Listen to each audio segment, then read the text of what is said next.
Ada dua nikmat yang banyak sekali orang tertipu di situ, yaitu nikmat waktu luang dan kesehatan.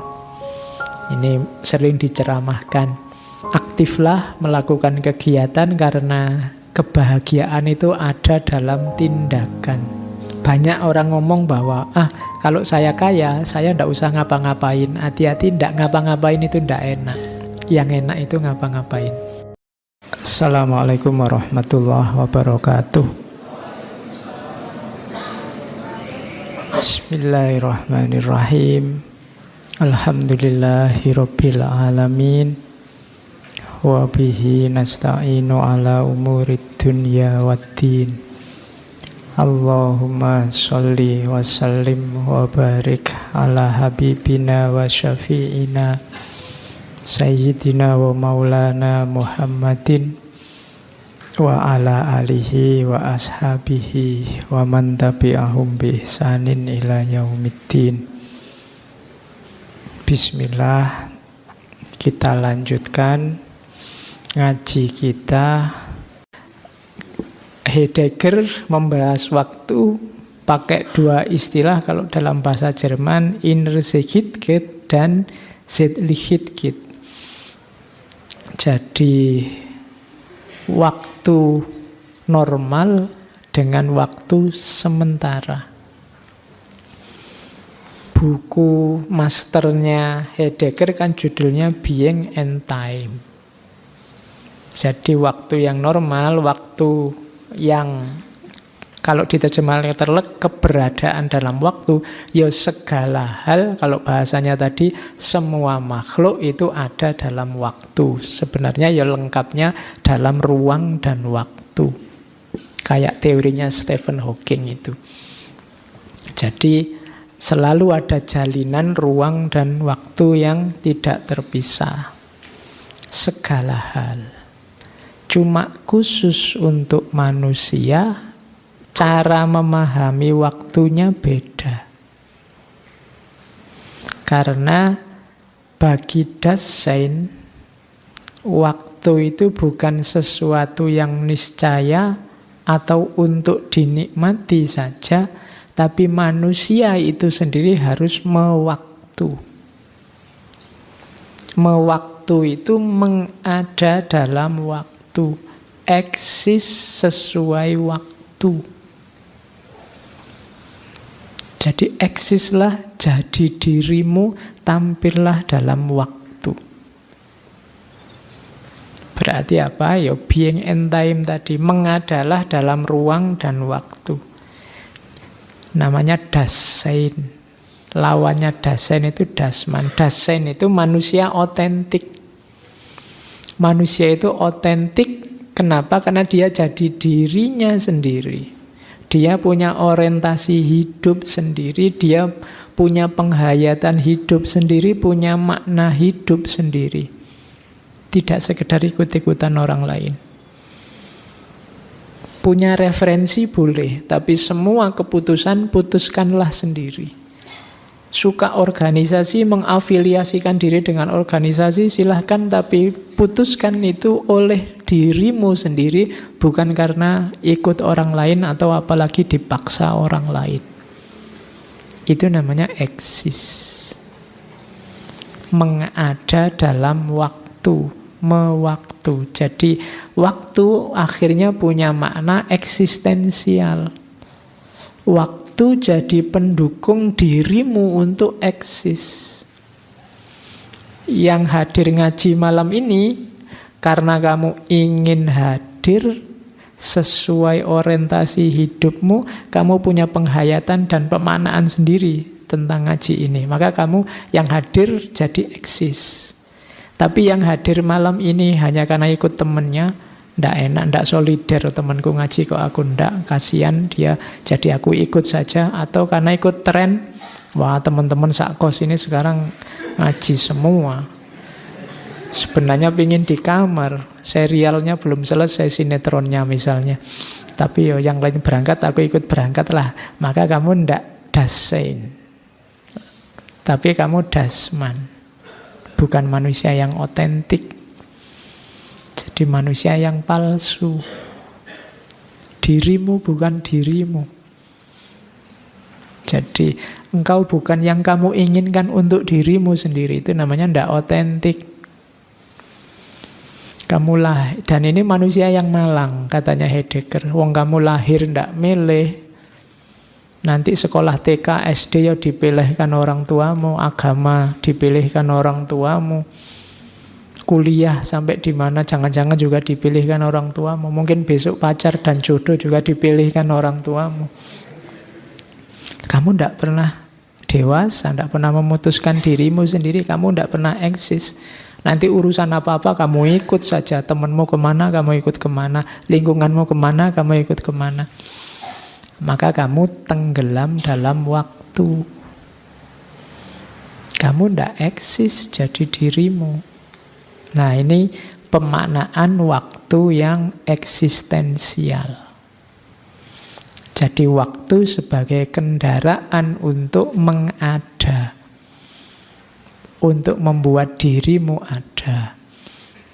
Nah, ini pandangannya Heidegger, filosof eksistensialis.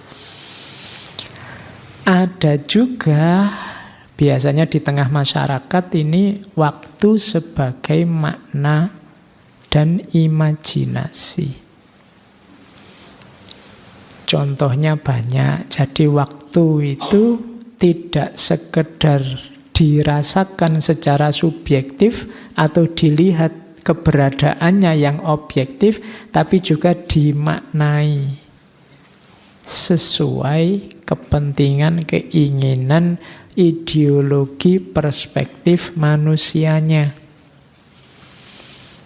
Kalau waktu yang objektif itu satu, waktu yang subjektif juga satu sesuai yang kamu hayati masing-masing. Tapi ada level yang berbeda, yaitu waktu yang sifatnya maknawi dan imajinasi. Kalau ini biasanya sifatnya kesepakatan. Matahari atau bumi mengitari matahari itu objektif, tapi terus dipecah-pecah jadi namanya kalender. Itu sifatnya maknawi. Makanya kalender ada banyak. Kamu tidak bisa tanya kalender yang paling cocok pas itu kalender apa ya? Oh ya macam-macam. Ada Hijriyah, ada Masehi, ada Jawa, ada Aboge, Asopon. Kamu lihat kalender itu. Saya tidak yakin kalian yang mahasiswa setiap kata yang di kalender itu kamu paham. Sistem penanggalan itu. Jadi lu masing-masing ada nalar falaknya sendiri-sendiri itu. Nah, itu contoh bahwa ini nalar maknawi, nalar imajinasi, memahami waktu sesuai latar belakang keilmuan, latar belakang pandangan hidup manusia. Kemudian juga misalnya makna itu ada primitif, kuno, modern. Ini kan manusia yang bikin. Waktu termasuk masa lalu, masa kini, masa depan, itu juga manusia. Kalian itu mungkin ada bagian-bagian primitifnya, ada bagian-bagian modernnya, ada bagian-bagian kunonya, itu pasti. Tapi dari mana itu datang? Manusia yang bikin. Itu maknawi. Matahari, bumi mengelilingi matahari pasti. Tapi per berapa, membaginya seperti apa? Seminggu itu enaknya dibagi 7 atau 5 kayak Jawa itu, atau mungkin bisa lebih. Wong itu kesepakatan. Rumusnya yang bikin manusia. Ini hubungannya dengan makna dan imajinasi. Dasarnya bulan apa matahari? Itu kan nanti beda. Atau mungkin kamu mau, Pak saya pengen bikin kalender sendiri, ya silahkan. Mungkin dasarnya apalah misalnya. Dasarnya mood, Pak. Jadi kalau lagi moodnya enak gimana, moodnya nggak enak gimana misalnya. Nah itu imajinasi. Jadi manusia dengan imajinasinya menangkap waktu tidak dalam detik, menit, jam, hari, tapi bentuknya nanti kalender Masehi, Jawa, Cina, Hijriyah. Termasuk nanti melahirkan mitos-mitos. Ada mitos hari aktif, hari libur, itu kan mitos. I hate Monday misalnya. Aku benci hari Senin. Yuk gantiin aja namanya, jangan Senin. Wong nama itu kan kesepakatan. Jadi itu mitos-mitos. Ada mitos weekend sama weekday. Wah, weekend mau kemana? Itu kan bikin minder yang nggak punya duit, nggak punya pacar. Nah, sekarang jangan minder. Kenapa? Wong itu mitos kok, bikinan. Weekend itu kan waktunya istirahat Pak dari kerja. Enggak. Orang yang butuh banyak istirahat dari kerja itu sebenarnya orang yang tidak menikmati kerjanya. Iya kan? Iya. Kalau Sayyidina Ali bilang ya, kerjaku itu ya rekreasi. Atau rekreasiku itu kerja. Kenapa? Bisa menikmati pekerjaannya. Kalau katanya Marcuse, weekend, logika weekend itu di mana orang ingin bebas dan istirahat, itu hasilnya one dimensional man, hasilnya masyarakat kapitalis. Ketika orang dipaksa kerja tanpa passion, targetnya apa? Cari uang. Demi apa? Kebutuhan kapital. Jadi dia tidak menikmati, padahal kerja itu kan harusnya eksistensial. Dengan kerja kamu merasa ada, kamu merasa dibutuhkan, kamu jadi manusia. Karena kamu menghasilkan sesuatu, tapi di masyarakat kapital kamu tidak menikmati pekerjaanmu. Karena pekerjaan itu kadang-kadang tidak berhubungan sama eksistensimu. Targetnya cuma cari uang. Akhirnya kamu tersiksa saat bekerja. Kompensasinya apa? Kamu seneng cuti, seneng hari libur, seneng. Nah, itu logika weekend kan munculnya di situ. Kuliah misalnya yang bukan passionmu, bukan bidangmu, kamu nggak menikmati di situ, itu kan siksaan luar biasa. Kalau libur kamu bahagia setengah mati. Mau nggak libur pun kamu meliburkan diri. Jadi nah itu harus dicek lagi. Jangan-jangan memang bukan passionmu, bukan wilayah yang kamu sukai. Harusnya kerja itu melahirkan passion, melahirkan percaya diri, identitas diri. Nah, ada banyak mitos-mitos, termasuk ada mitos-mitos hari keberuntungan atau waktu sial. Ada kayak gini mitos. Itu saya tidak ngomong salah, tapi itu manusia yang memaknai. Jadi waktu yang sial, waktu yang kurang baik, waktu yang baik, itu hitung-hitungannya manusia. Bisa iya, bisa tidak, cuma itu sumbernya manusia. Meskipun kamu anti misalnya, Pak saya anti tanggal 13 Pak. Kamu anti pun ya tetap nanti kamu melewati tanggal 13. Tidak mungkin kamu tidak, kenapa 13 ini objektif gitu loh. Kayak kamar hotel, tidak ada kamar yang nomor 13 misalnya. Akhirnya yang harusnya kamar nomor 13 diganti nomor 14. Loh itu misalnya ada setannya yang bikin sial, apa setannya bisa ditipu yang harusnya 13 diganti 14 itu. Loh misalnya, oh ini kan harusnya 13 tapi 14 ya, apa ya begitu. Itu yang masalah itu angka 13-nya apa urutan ke-13-nya. Nah itu kan makna dari manusia. Ada yang umur 13 enggak di sini? Jangan-jangan kamu memaknai wah umur 13 itu umur sial misalnya. Enggak. Nah, jangan takut, wong makna dari manusia kok. Imajinasi, ideologi, mitologi yang membuat manusia. Tinggal diatur saja. Oke, jadi ini tadi ada macam-macam linier, sirkuler, imajinatif tentang waktu. Nah, kalau ini Einstein, saya sebenarnya pengen banyak ngomong kuantum, relativitas, tapi kok membayangkan kalian agak berat.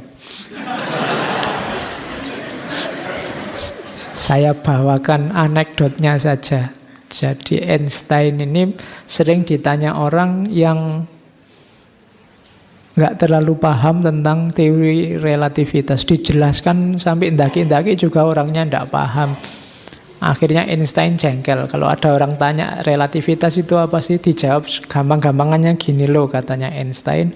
Letakkan tanganmu di atas kompor panas selama 1 menit, maka rasanya seperti 1 jam. Lalu duduklah dengan gadis cantik selama 1 jam, maka rasanya seperti 1 menit. Itulah relativitas. Nah, itu penjelasan jengkelnya Einstein.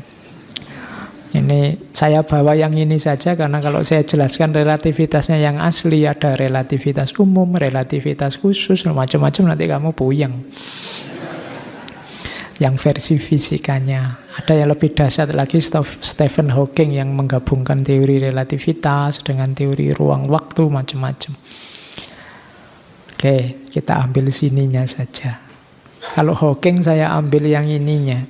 Hawking itu yang punya teori segitiga kerucut tentang masa lalu dan masa depan. Termasuk nanti sampai pada kesimpulan berarti bintang itu yang kita lihat hari ini nyampe ke mata kita itu berarti bintang yang jutaan tahun yang lalu. Sampai ke mata kita itu sebenarnya bintangnya sudah tidak ada. Jadi yang sampai di kita itu sebenarnya masa lalu. Jadi sesuatu yang berasal dari masa lalu tampilnya sekarang. Itu teorinya jelimet. Kita tafsirkan aja versi ngaji filsafat, itu mungkin peringatan dari Allah bahwa ayatnya Hawking tadi mengingatkan kita bahwa apa yang kita jalani hari ini itu pantulan dari apa yang kita perbuat di masa lalu. Jadi apa yang kita kerjakan hari ini akan tampak di masa depan. Itu kayak bintang-bintang. Jauh sudah tidak ada, tapi masih kelihatan. Maka jangan meremehkan yang kamu lakukan sekarang. Efeknya tidak cuma sekarang, tapi jauh sampai ke depan. Nah, itu memaknai secara spiritual bahwa bintang-bintang itu sampai ke mata kita itu dalam posisi dia sudah tidak ada. Itu cahayanya jutaan tahun yang lalu. Nyampe di kita sekarang. Itu analoginya bisa macam-macam, tapi secara spiritual maknanya itu. Bercahayalah seterang-terangnya sekarang, tidak usah khawatir meskipun kamu tidak ada, nanti cahayamu dinikmati orang-orang setelahmu. Oke. Yo, nah, teori aslinya gimana? Tidak usah saya jelaskan. Nanti geometrinya agak jelimet itu. Teori tentang segitiga kerucut masa lalu dan masa depan. Oke, masih ada waktu, kita masuk ke agama sebentar ya. Kita masuk ke Islam. Ada quote yang sangat terkenal dari Imam Syafi'i. Kalian mesti sudah hafal kecuali yang belum. Iya. Jadi al-waktu kas-saif in lam taqta'uhu qata'aka. Waktu ibarat pedang. Kalau engkau tidak memotongnya atau menggunakannya untuk memotong, maka ia akan memotongmu. Jadi kayak tadi ya, waktu itu bisa jadi senjatamu untuk bangkit, menaklukkan dunia, atau justru akan menggilasmu. Kayak Kronos tadi, dia bisa melahirkanmu, tapi dia juga bisa menelanmu, memakanmu. Sebenarnya itu masih setengah. Kalimat selanjutnya, wa nafsuka in lam tushilha bil haqqi syaholatka bil batil. Jadi ini kayak isinya. Bagaimana biar kamu tidak terpotong oleh waktu? Perhatikan nafsumu. Nafsumu itu kalau dia tidak sibuk, nafsu artikan saja jiwamu. Kalau dia tidak sibuk dengan kebenaran, maka dia akan menyibukkanmu dengan kebatilan. Itu kalau maknanya digabung, maka apa? Biar waktu tidak memotongmu, biar waktu tidak jadi sumber kecelakaanmu, sibuklah dengan kebenaran. Itu mungkin sindiran kita hari ini ya. Indonesia hari ini sibuknya dengan hoax. Hoax itu kebohongan. Berarti jiwa kita hari ini sibuk dengan kebohongan. Hati-hati, karena kesibukanmu dengan kebohongan bisa membuatmu terpotong oleh waktu. Maksudnya apa? Waktumu terbuang sia-sia, tidak produktif, kita tidak menghasilkan apa-apa selain musuh, gegeran, dan kerusakan. Nah, itu nasihat panjang dari Imam Syafi'i. Cuma ini terkenal karena dikutip oleh Ibnu Qayyim di Al-Jawabul Kafi. Oke, jadi itu nasihatnya Imam Syafi'i. Kalau dalam Islam ngomong tentang waktu itu ada beberapa istilah. Dalam Al-Quran juga ada beberapa istilah. Yang pertama ajal, yang kedua dahar, yang ketiga waqt, yang terakhir asar. Ajal itu batas akhir. Idza jaa ajaluhum la yastakhiruna sa'atan wa la yastaqdimun. Kalau sudah sampai ajalnya, tidak bisa dimajukan atau dimundurkan. Jadi batas akhir. Misalnya kalau di kampus, batas akhir ujian itu berarti ajalnya ujian itu tanggal sekian. Ya memang maksudnya itu. Jadi batas akhir. Umur kita batasnya di mana? Jadi ajal fokusnya pada batas akhir. Banyak ayat yang isinya ajal, maksudnya mengingatkan bahwa segala sesuatu termasuk manusia ada batas akhirnya. Kamu sedang sumpek, ingatlah kesumpekanmu ada ajalnya, ada batas akhirnya. Maka jangan terlalu galau. Kamu sedang seneng, dapat kenikmatan juga, jangan lupa diri karena ada batasnya. Karena kenikmatan itu kalau kamu tidak hati-hati mengelola, melampaui batasnya, bisa jadi kesumpekan, kesusahan.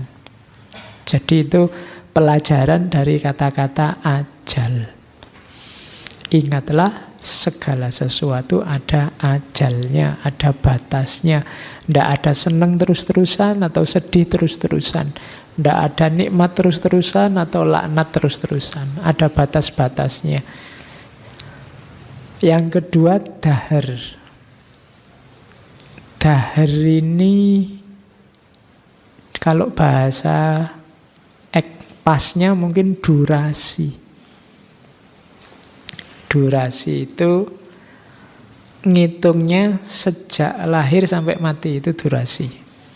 Misalnya HP ini durasinya, masa hidupnya adalah berapa?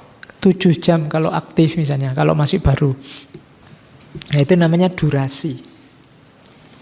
Dari 24 jam hidupmu aktif itu mungkin durasi meleknya ya 24 dikurangi 8, 16 jam misalnya. Kamu lebih 16 jam mungkin kamu sudah lemes. Nah, itu dahar namanya. Alam semesta ini ada durasinya. Kalau ajal itu yang dilihat batas akhirnya, kalau dahar ini dilihat durasinya. Awal sampai akhirnya. Jadi dahar ini mengingatkan bahwa segala sesuatu itu selalu ada awalnya dan ada akhirnya. Kecuali Allah. Allah itu tidak berawal, tidak berakhir. Tapi semua makhluk ada awalnya, ada akhirnya. Namanya durasi. Kesenanganmu ada awalnya, tapi nanti pasti juga ada akhirnya. Akhir dari sesuatu, awal dari yang lain. Nah, itu pakai istilah dahar. Ada lagi istilah waktu. Kalau waktu waktu ini biasanya ngomong apa? Peluang. Ngomong tentang kesempatan. Itu biasanya pakai istilah waktu. Inna sholata kanat alal mu'minina kitabam mawqut. Jadi sholat itu ada waktunya. Kitabam diwajibkan berwaktu mawqutan. Ada waktu-waktunya, ada kesempatannya. Ada zuhur, asar, maghrib. Ini kan waktu-waktu sholat. Istilahnya waktu. Karena begitu lewat, ya kita kehilangan kesempatan. Makanya misalnya subuh. Subuh itu dari munculnya fajar sampai menjelang munculnya matahari. Nah, itu subuh. Begitu jam 7 kamu sholat subuh, kamu kehilangan waktu. Jadi ada waktunya. Jadi kuliah itu waktunya sampai semester 14. Begitu lewat semester 14 kamu sudah kehilangan waktu. Nah, itu waktu. Yang diwanti-wanti tadi jangan sampai kehilangan waktu. Al-waktu kas-soif. Begitu kamu kehilangan kesempatan, kamu akan habis. Nah, itu waktu. Ada lagi asar. Ya, memaknainya asar. Atau waktu menjelang terbenamnya matahari itu kan asar. Tapi ini ngomong tentang masa. Kalau ngomong asar, ini lebih banyak ngomong keharusan mengisi dengan kebaikan. Kenapa? Karena ini sudah detik-detik mau tutup. Itu asar. Asar itu kan ketika siang sudah habis mau ganti malam. Jadi waktu penting dalam hidup kita itu asar. Asar itu sudah mau maghrib. Mau maghrib itu berarti mau malam. Kalau kamu mau melakukan kebaikan, segera lakukan. Karena kalau tidak, sebentar lagi malam. Itu waktu asar. Makanya banyak hadis yang menekankan sholat asar. Termasuk Al-Quran yang ada kata-kata wassolatul wusto, itu banyak yang mengartikan sholat wusto itu sholat asar. Karena ini memang waktu penting, kunci. Kalau mau tobat, segera tobat. Karena begitu lewat, malam sudah. Waktunya tidur. Jadi ini waktu batas itu asar. Makanya Al-Quran mengingatkan wal asri. Demi waktu, demi masa. Ini kan surat favorit. Ya.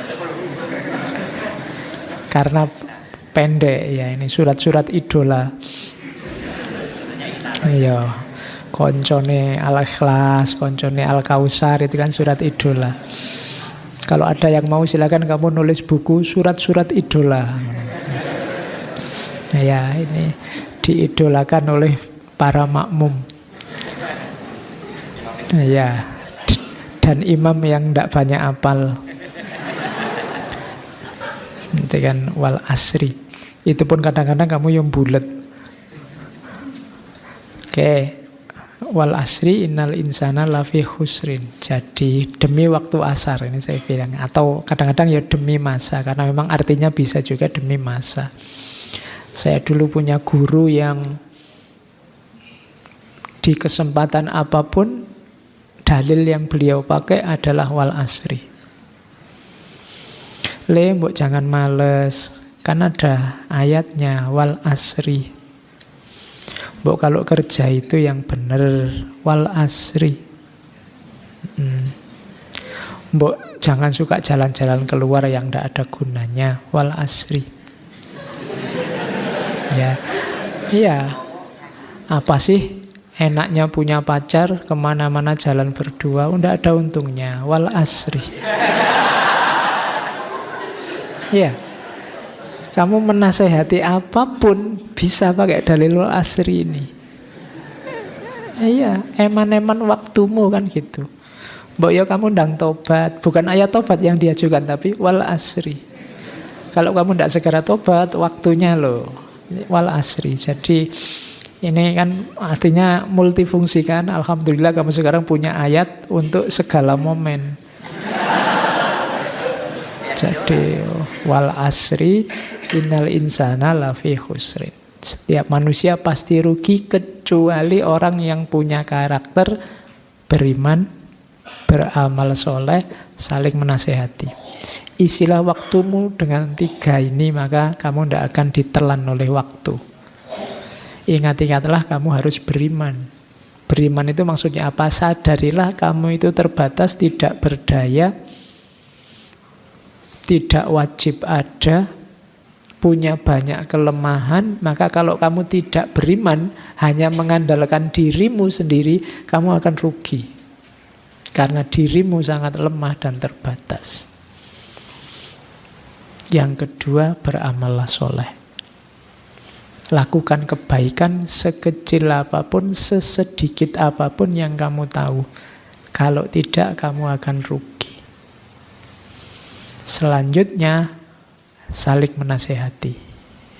Tentang kebenaran dengan kesabaran. Kuncinya 3, maka kamu akan jadi orang yang beruntung. Kalau ini ndak, ya kamu akan rugi. Jadi wal asri.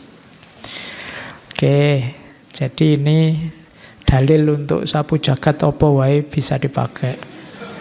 Ya kan? Isinya hidup kan 3 itu. Keutamaan puncak, keimanan, amal soleh, muamalah dengan makhluknya isinya 2. Saling menasehati dalam kebenaran dan kesabaran. Sudah, puncaknya cuma itu. Jadi kalian wajib apal ini. Sewaktu-waktu disuruh sambutan atau khutbah bisa pakai ayat ini. Oke, kuncinya di situ. Oke, saya kasih sebentar dari beberapa sumber. Cara kita wal asri. Manajemen waktu. Jadi yang pertama, ada banyak teori sebenarnya tentang cara mengatur waktu. Saya ambil beberapa prinsip paling dasar menurut agama. Yang pertama jelas manfaat. Lakukan apapun yang jelas manfaatnya. Itu saja. Kalian mau melakukan apa saja, coba tanya manfaatnya apa. Kamu ngaji, kamu nulis, kamu kuliah, manfaatnya apa? Mau minum saja misalnya, bismillah. Ada manfaatnya? Ada, biar tidak haus. Nah itu kan, jadi lakukan yang jelas manfaatnya. Mau posting, mau ngobrol, mau nongkrong, bukan tidak boleh. Tapi pertegas manfaatnya apa. Termasuk yang mau merokok, mau pacaran, mau monggo tanyakan dulu. Asal paling tidak kamu sendiri ngerti manfaatnya ini loh Pak. Loh saya kalau tidak ngerokok Pak, pusing saya Pak. Mending saya tidak makan daripada tidak ngerokok. Karena itu paling tidak kamu sendiri ngerti ada manfaatnya. Jangan sampai orang lain menganggap tidak ada manfaatnya, kamu sendiri juga tidak. Saya juga tidak tahu Pak kenapa saya merokok itu. Ya janganlah ya. Jadi kamu harus tahu manfaat yang kamu lakukan. Ya dalil-dalilnya banyak. Kayak hadis itu kan, nikmatani bunun fihi makasirum minan nasi as-sihah wal farah. Ada 2 nikmat yang banyak sekali orang tertipu di situ, yaitu nikmat waktu luang dan kesehatan. Ini sering diceramahkan. Aktiflah melakukan kegiatan karena kebahagiaan itu ada dalam tindakan. Banyak orang ngomong bahwa kalau saya kaya, saya tidak usah ngapa-ngapain. Hati-hati, tidak ngapa-ngapain itu tidak enak. Yang enak itu ngapa-ngapain. Ya, jadi ngapa-ngapainlah biar enak. Nah itu yang penting ngapa-ngapainnya tahu manfaatnya. Terus termasuk juga untuk ada penelitian itu, orang yang sudah tua banyak yang masih kelihatan energik, sehat, itu nyambung dengan aktivitasnya masih muda. Kalau masih muda aktif sekali, rajin. Itu ketika sudah tua dia tidak bisa diam biasanya. Dan itu lebih membahagiakan daripada ketika sudah tua kamu diem, tidak ngapa-ngapain, loyo, energinya habis. Kayak baterai sudah tidak bisa dicas lagi. Nah, maka mulai sekarang kamu harus aktif. Dibangunnya mulai sekarang karena urusannya mental, saraf, dan pikiran. Kalau tidak jadi habit, ya waktu tua ya tidak usah ditunggu, Pak. Saya sekarang mumpung masih muda senang-senang aja, Pak. Besok baru serius. Anda. Kalau tidak jadi habit, tidak bisa. Begitu mau serius, mulainya susah. Maka lakukan yang manfaat. Itu saya bawakan 2 quotes dari Ibnu Mas'ud dan Hasan Basri. Ya lumayan untuk bahanmu kapan-kapan kalau disuruh kultum. Katanya Ibnu Mas'ud, ma nadamtu ala syai' nadami ala yaumin ghurbat syamsuhu nakuso fihi ajali walam yazid fihi amali. Tiada yang pernah ku sesali selain keadaan ketika matahari tenggelam. Umurku berkurang, tapi amalku tidak bertambah. Itu Ibnu Mas'ud. Katanya Hasan Basri, min alamati i'radillahi ta'ala anil abdi ayyaj'ala syuhlahu fima la ya'nihi khudlanan minallahi azza wa jalla. Di antara tanda Allah berpaling dari seseorang hamba, Allah menjadikannya sibuk dalam hal yang sia-sia.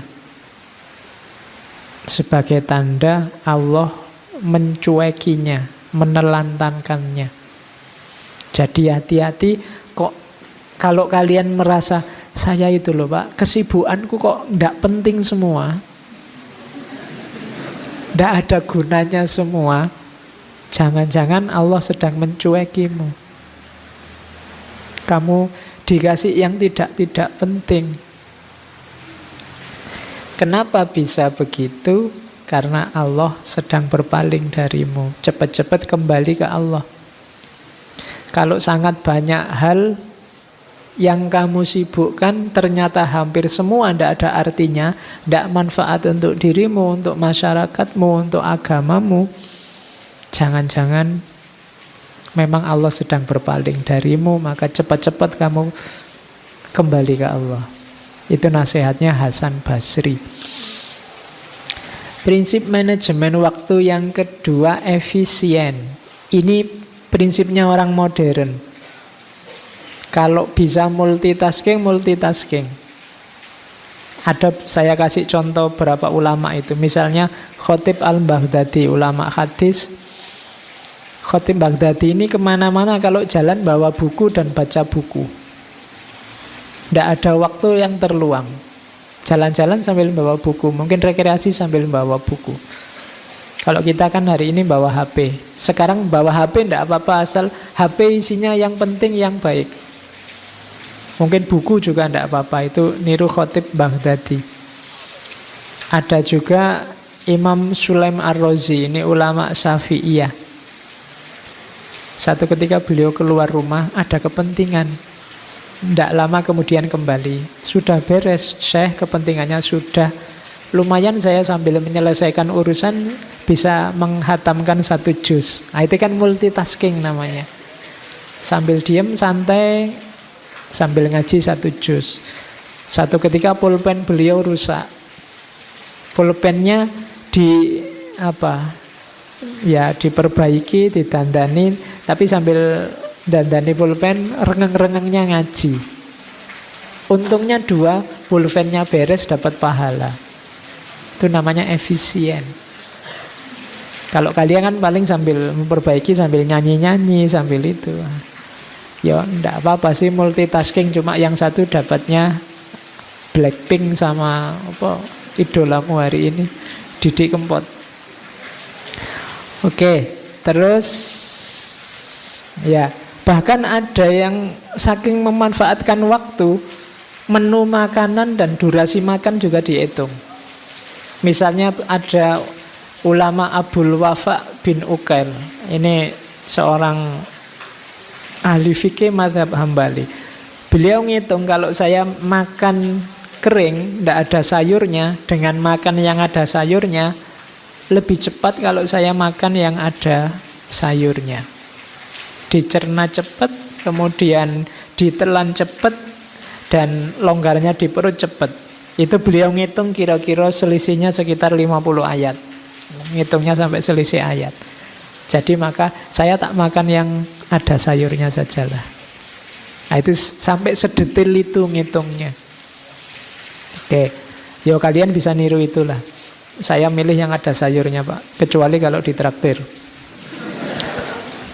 Oke, yang bahkan ada, ini unik, saya tidak tahu kalian kayak gini juga. Namanya beliau Abul Barokat. Abul Barokat ini kakeknya Ibnu Taimiyah.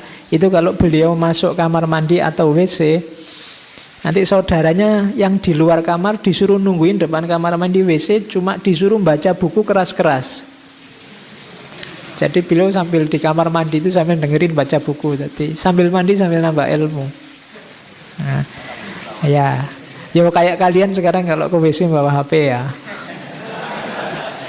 Cuma itu menyusahkan yang ngantri. Boleh diikuti tipsnya ini, nanti kalian di kos gantian. Siapa yang ngantri di luar baca buku keras-keras, biar yang di dalam cepat keluar. Karena kalau semua ke kamar mandi bawa HP, nanti tidak keluar-keluar di dalam. Wong kamu di dalam kan nggak baca, paling main game. Kalau nggak gitu ya WA-an, Facebookan. Oke, ya untungnya nggak ada jejaknya ya. Kalau ada jejaknya, wah ini dikirim dari WC ini gitu kan. Mungkin kamu malu. Oke, yang ketiga seimbang. Jadi ya atur waktumu. Kebutuhan kita banyak, yang penting-penting juga banyak. Maka pinter-pinterlah mengatur hidupmu. Kalau pagi untuk apa, kalau siang untuk apa, kalau malam untuk apa. Itu ada hadis, inna li rabbika alaika haqqon wa inna li badanika alaika haqqon wa inna li ahlika alaika haqqon wa inna li zaujika alaika haqqon fa'ti kulladzi haqqin haqqahu. Sesungguhnya untuk Tuhanmu ada haknya, untuk badanmu ada haknya, untuk keluargamu ada haknya, untuk istrimu ada haknya. Berikan haknya sesuai kadarnya. Yo jangan sholat terus di masjid terus, tapi perawatan badan juga ya. Wong badanmu punya hak. Kalau sudah ngantuk ya tidur, kalau lapar ya makan, kalau haus ya minum. Keluargamu juga punya hak. Istrimu, anakmu juga punya hak. Berikan secara seimbang. Ini manajemen waktu kalau dalam Islam. Ada tips dari Nabi Ibrahim. Dalam suhufnya Ibrahim itu ada kalimat, orang yang berakal, ini hubungannya sama pencari ilmu ya, hendaknya mempunyai 4 waktu. Yang pertama, waktu untuk bermunajat kepada Allah, waktu untuk introspeksi terhadap diri sendiri. Yang ketiga, waktu untuk tafakkur, merenungi ciptaan Allah. Dan yang terakhir, waktu untuk mengurusi kebutuhan hidupmu. Jadi kesehatan spiritual, kesehatan mental, dan kesehatan fisik semua diurusi secara seimbang. Jangan mentang-mentang sufi terus dunianya nggak diurusi sama sekali. Kan ada sahabat yang dimarahi karena di masjid terus. Jangan mentang-mentang filosof, filsafat, mikir terus. Diajak ngapa-ngapain nggak mau. Temannya kerja bakti, kamu mikir aja. Nah ya enggak begitu rumusnya. Imbang tiga-tiganya. Badannya diurusi, mental pikirannya diurusi, spiritualnya juga diurusi. Itu manajemen waktu yang ketiga.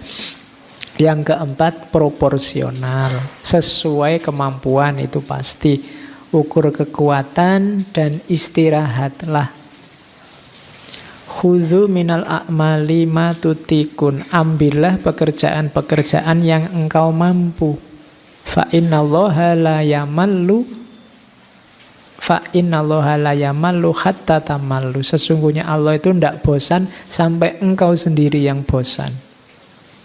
Inna ahabbal a'mali ilallahi adwamuha wa in qalla. Sesungguhnya amal yang paling dicintai Allah itu yang istiqomah, yang dawam, yang rutin, meskipun cuma sedikit. Jadi tidak apa-apa, tidak yang berat-berat, semampumu saja. Tidak usah iri sama, wah temanku itu bisa tahajud tiap malam, yang sana bisa Senin Kemisnya tidak putus-putus, yang sini malah puasa Daud. Aku tidak bisa. Bisaku cuma mendoakan semoga yang puasa Daud, yang Senin Kemis itu kuat dan sehat. Misalnya. Bisaku cuma itu, lu tidak apa-apa. Asal apa? Istiqomah. Kamu rajin mendoakan teman-temanmu biar yang Senin Kemis dan Daud itu sehat. Tidak apa-apa. Allah cinta yang semacam itu. Kalau mampumu cuma itu ya tidak apa-apa. Terus jangan diforsir. Ya kerja, ya istirahat. Katanya Imam Ali, hiburlah hati Anda sesaat-sesaat. Karena hati itu jika capek tidak bisa memandang sesuatu dengan baik. Pikiran kalau capek ya berpikirnya tidak jernih. Hati kalau capek juga tidak bisa jernih melihat kebaikan. Maka ya sekali-sekali piknik. Jangan kurang piknik. Ya, maksudnya apa? Menghibur hati. Ya meskipun kalau kita hari ini kan terlalu banyak hiburan. Kalau terlalu banyak hiburan kalimatnya diganti, ya sekali-sekali serius lah. Oke. Nah, istirahat bukan berarti berhenti, tetapi untuk menempuh perjalanan yang lebih jauh lagi. Ini pepatah dari Cina. Istirahat tidak apa-apa, tapi istirahat itu bukan berhenti. Mengumpulkan kekuatan biar bisa berjalan lebih jauh. Oke, itu saya tertarik hadis ini sebenarnya di Riyadhus Shalihin ada.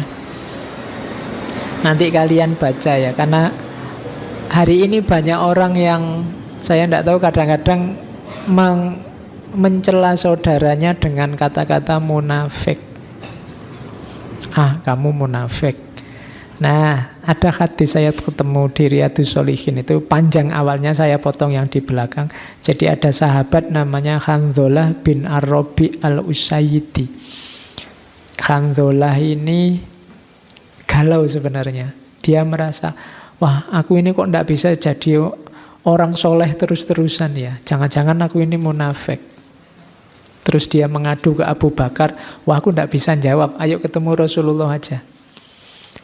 Terus diajak menghadap Rasulullah. Abu Bakar tanya pada Rasulullah, Rasulullah ini loh Handzalah ini dia takut dirinya sendiri, dia takut kalau jadi orang munafik.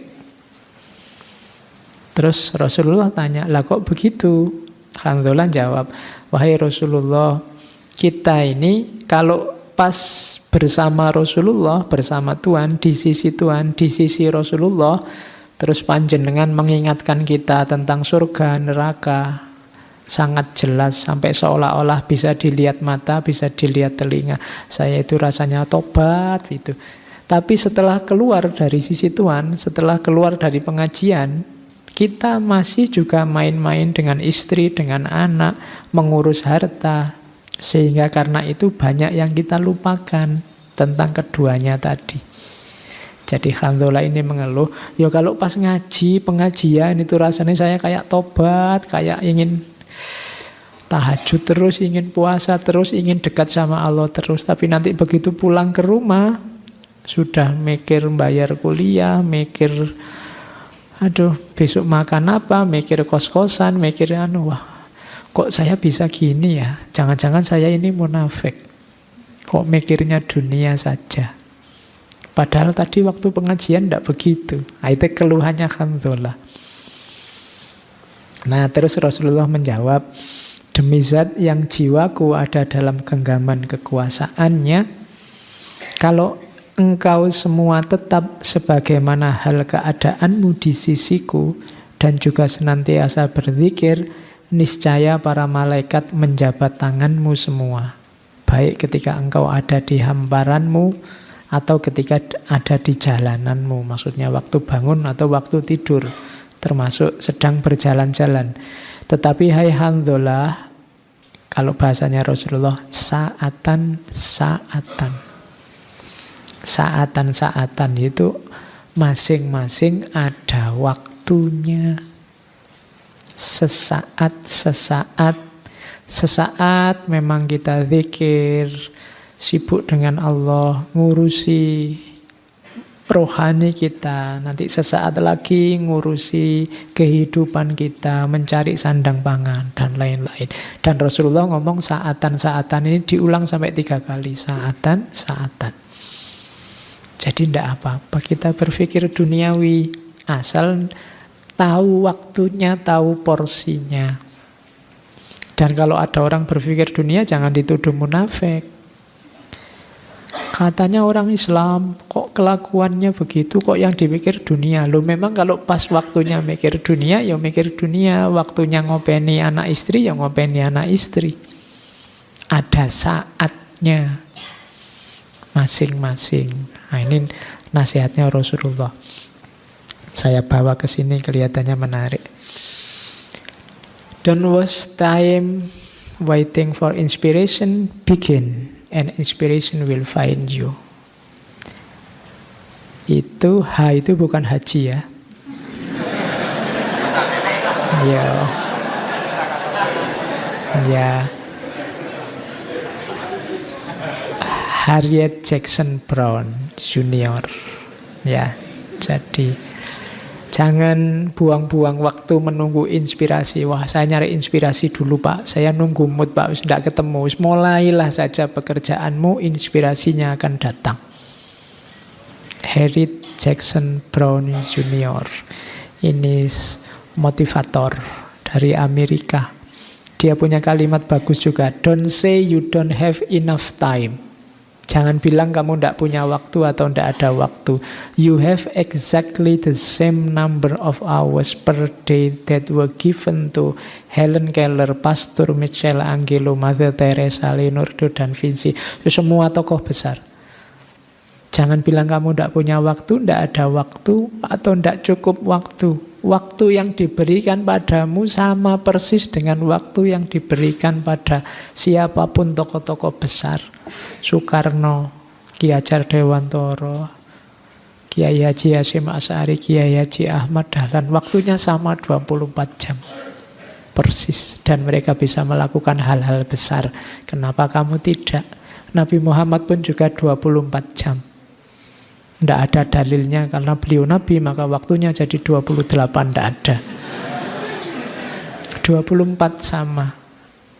Tapi manfaat hidupnya luar biasa. Maka jangan beralasan tidak punya waktu atau tidak ada waktu.